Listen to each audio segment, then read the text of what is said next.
ఈ పాప ఆపరేషన్ చేయకపోతే ప్రాబ్లం అవుతుందంట. ఇంకా కొంచెం సీఎంఆర్ రిలీఫ్ ఫండ్ చెక్స్ లో నేను అమౌంట్ పెట్టి ఇప్పించానండి. ఇంకా కొంచెం డబ్బులు అయితే ఆ పాప రికవరీ అవుతుందంట.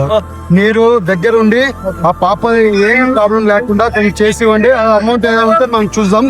ఎట్టి పరిస్థితిలో ఆ పాప ఇది కాకూడదు. చేపిస్తామ్మా, నువ్వు ఏం భయపడాల్సిన అవసరం లేదు, దీని మీద డిపెండ్ అవ్వాల్సిన అవసరం లేదు. అది ఏదున్నా నేను చేపిస్తా, నువ్వు డోంట్ వరీ అమ్మా. ఓకేమ్మా?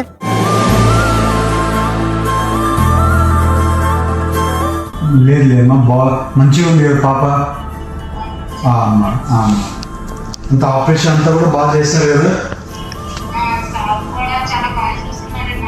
డబ్బులు ఇంపార్టెంట్ కాదమ్మా, పాప ఆరోగ్యం ఇంపార్టెంట్ కదా.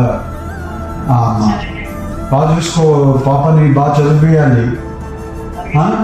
ఎట్టి పరిస్థితిలో పాపని డాక్టర్ చేయాలి. నువ్వు నీకు ఏం సాయం కావాలో నేను ఉంటాను. మీరు పాపని ఫ్యూచర్లో డాక్టర్ అయ్యేట్లు చూడండి. కలుస్తానమ్మా, ఎల్లుండి వస్తాను. నేను వచ్చినప్పుడు మిమ్మల్ని కలుస్తాను, మాట్లాడతానమ్మా. మా పాపకి హార్ట్లో హోల్ ఉందని మాకు 2 నెలల్లో తెలిసిందండి. జంగారెడ్డిగూడెంకి ఎంపీ పుట్టా మహేష్ గారు వస్తున్నారన్న విషయం తెలుసుకున్నానండి. పాపదే సీఎంఆర్ఎఫ్ కూడా 1,75,000 అప్రూవల్ ఇలా చేశారు. పాపని దగ్గరుండి చాలా ఇదిగా చూసుకున్నారు. మాకు ఎవరో లేరన్న లోటుని సారు కూడా తీర్చారండి. మా పాప ఈరోజు ఇంత హెల్తీగా ఉందంటే మన ఎంపీ ఏలూరు పార్లమెంటు పుట్టా మహేష్ గారు వాళ్ళేనండి. అలాంటి మంచి నాయకుడిని ఏలూరు పార్లమెంట్కి ఇచ్చిన కూటమి ప్రభుత్వానికి కూడా నా ధన్యవాదాలండి. సార్, ఎంపీ సార్, మిమ్మల్ని అయితే మా పాపను చూసినప్పుడల్లా గుర్తు చేసుకుంటామండి. మా పాప ప్రాణాన్ని కాపాడినందుకు మీకు చాలా ధన్యవాదాలు సార్. మా పాపను చూసినప్పుడల్లా గుర్తుకొస్తుంది సార్.